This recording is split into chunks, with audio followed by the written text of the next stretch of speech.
Welcome back. We're doing our second session on mindfulness, and I'm really pleased to be talking once again about this topic because it's something of deep interest for me and something I think will be of use for you as parents and for your children, and something that can make life at home a little bit easier. Some tools that you can use basically to help you create more mindful situations between you and your children, and mindful techniques for your children to use and grow up with.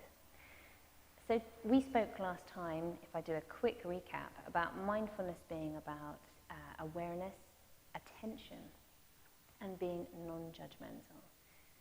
We spoke about the fact that your awareness of your internal experience can sometimes be something secondary when we're living in our lives. And that it is often that we don't take enough time to kind of be aware of how we're feeling. And when we put our attention onto how we're feeling and what's happening inside our bodies, we will be able to have a space where we can respond instead of just reacting. And often when we find ourselves reacting to something quickly, we are emotionally responding. We're responding out of unmindful things. We haven't had a chance to think about how we feel about something. We are just acting out straight away in some kind of reaction. So mindfulness, we spoke about being this kind of gap, and I use a metaphor of an itch, a space in time before itching that itch where you just contemplate and can have space to make more healthy choices or curative choices. So instead of itching, you might go and get a cream. But obviously in mindfulness, when you're parenting or you're with your children, it might mean that you take a breath and you try and get into understanding what is going on in your child's world and be able to connect with their experience and potentially respond in a positive way for your relationships.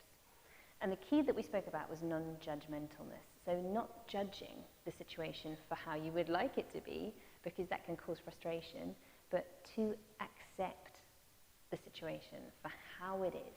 And that sometimes can be something difficult, but it's something that mindful practices can help us accept.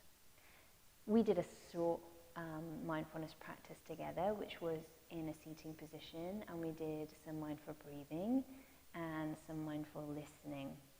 Those two activities are phenomenal and really good. Maybe potentially more useful, I was about to speak Italian, sorry, more useful for parents because we can sit still, we can spend time relaxing. So today I wanted to share some ideas with you and mindful techniques that are actually a bit more active for those of us who have younger kids at home who don't particularly take easy to sitting calmly and still for a period of time in order to get that great satisfaction out of any mindfulness practice. We need to do some things that are a bit more in movement, a bit more active. Likewise, in classrooms with kids, a lot of the time they're sitting at their desks. There's not always a lot of time to move around. So to get ourselves moving in mindfulness is also a nice activity to bring ourselves out of the static position in which we're learning and to bring ourselves back into center through some rhythm or through some movement. So I really like these practices, and I'm happy that I'm here sharing with you these practices today. And I'm going to start with a clap and a hand rub. So if you've got your little ones with you today, that was hopefully the idea that some of you might be at home with your children there. Try them out. If you want to, even in the chat, tell us whether you're feeling some things or whether you're noticing some things. We tend to use the terminology noticing for younger children so that they're less difficult, or it's easier for them rather to connect to what we're trying to do in these exercises. Older children might be just fine with the term awareness. What are you aware of? What are you noticing? Okay. So the first exercise, we stand up, is a clap and a rub of your hands. We do 3 claps, 1, 2, 3, and then we'll rub our hands together really fast so they get warm, and then we're just going to notice what's happening. So we're going to do it together now, okay? So we're going to clap 1, 2, 3. Rub as fast as you can. See if you can get really, really fast and really warm in those hands. And then you're going to put them out, and you're just going to feel and notice going on. And I'm bringing my attention to my palms and my fingers. I've got some tingling going on. I also noticed that my shoulder after doing that rubbing is a little bit tight on the right hand side. My tingling is kind of radiated to the middle of your hands. Anyone watching want to share any feelings, what they might be noticing?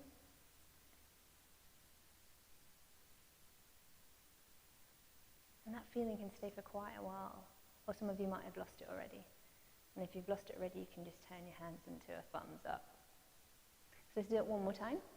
1, 2, 3. Rub those hands together as fast as you can. And then just have them out and notice. Sometimes you can close your eyes. It might allow you to focus a little bit more internally into your experience. I'm now feeling my right hand warm and my left hand cool. What are you noticing? Are my 2 fingers here tingling more than any other fingers on my right hand side? And again, when you stop to feel something, you guys can just put a thumbs up. Great job.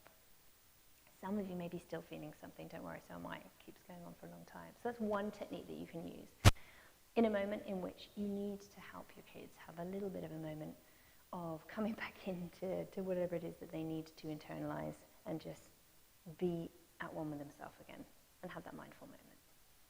Another mindful moment that is great, could be used in classrooms, could be used at home and with older children as well as young children, is the balloon breath. Taking your hands and creating a basket underneath your stomach. You breathe in, bringing your hands up, almost like it's over a pregnant bump up to the top. You breathe out as you push all the way down. You breathe in again as you bring your arms up over your heads, and you can look up as well.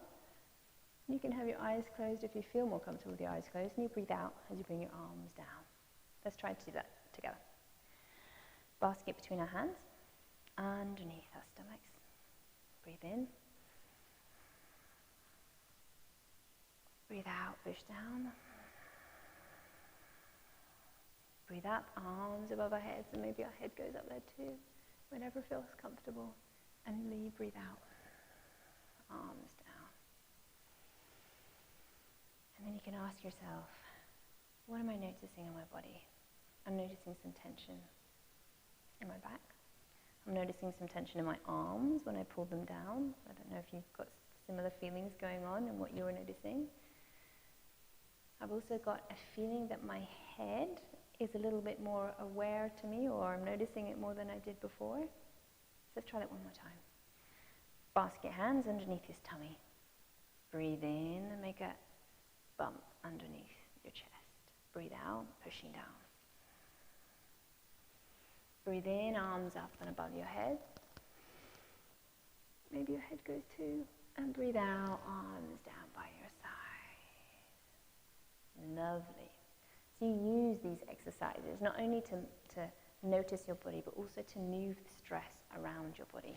We know that movement dissipates the stress hormones in our body, so it's something really good. This is why sport's fantastic for people. So this works with our breathing, connecting our breathing and our movement together to give us a double whammy of mindful technique. So the last one we're going to do is exactly that. It's going to be more about moving and shaking up and getting rid of all these stress hormones that we might have in our body. So this is one that maybe you would do only at home. I don't know if anyone would be brave enough to do it in and around, but it certainly makes kids giggle, and this is really good fun. So we do the shake and smile. Shake and smile is where you start shaking your body. It depends how much you want to shake. You know, you can start from your legs and your knees maybe, and you're just feeling all of that shaking going on, and you gently get all the way up to the top of your body, and you might feel really silly now, but you're shaking everything, and you're shaking your hands and your shoulders, and it's feeling really goofy, and so you get a smile coming across your face. And when you smile and everything goes across your face, then all of that lovely love hormone in your body is happening and is taking over and getting rid of all of those stress hormones. And if you go really crazy, you can start moving and shaking loads and loads and loads, which kids will love in a minute when they're feeling like they're needing some stress. And then you can say, stop. And whenever you are, You ask kids to notice, what are they feeling? So you can point maybe to a bit of your body that you're feeling. Feeling the back of my thigh. I'm feeling out of breath, which means I need to do some more exercise. I'm feeling, again, my neck a little bit here. So we can do that again. Let's try it again. And again, wonderful, wonderful movements to get all of these love hormones coming in and counteracting the stress hormones in the body. And for kids, just fun and getting them to notice their body and be in the present moment. Okay? So let's try again. Let's start shaking our knees. And then shaking all the rest of our body. Parents, you might be finding bits of your body that aren't shaking. I've definitely got a stiff back that's not shaking very much at all. And then you can start going crazy and moving around like kids that love it. I've done this with older kids as well, and they thought it was hilarious too. And then you say stop. And in that moment of stop, you have to put your attention and point to anything that you're feeling. Any place on your body that you're feeling. You do this at home with mum and dad. And I'm feeling my ankle. Less out of breath, which is lovely. I'm feeling that my heart is calmed down. It's not out of going crazy. Okay. And so those 3 exercises, just 3 of many. As we said before, you can find so many things online about mindfulness. But we wanted to introduce something for you guys to kind of recognize how these tools are very easy to implement at home and how easy they are for you to use at home with your kids, whether they be little or older.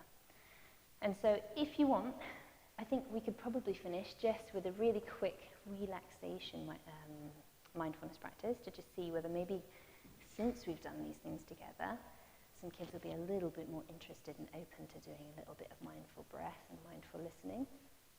So let's take ourselves into a nice seating position. Take a deep breath and let out all of the air from doing those wigglings around, those shaken smiles.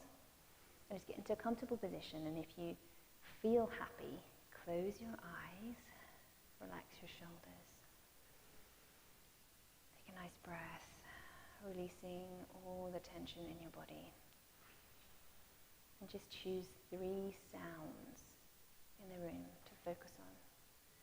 And you take your awareness and your attention to just those 3 sounds. And just stay there for a minute. I've got a bird that just sang.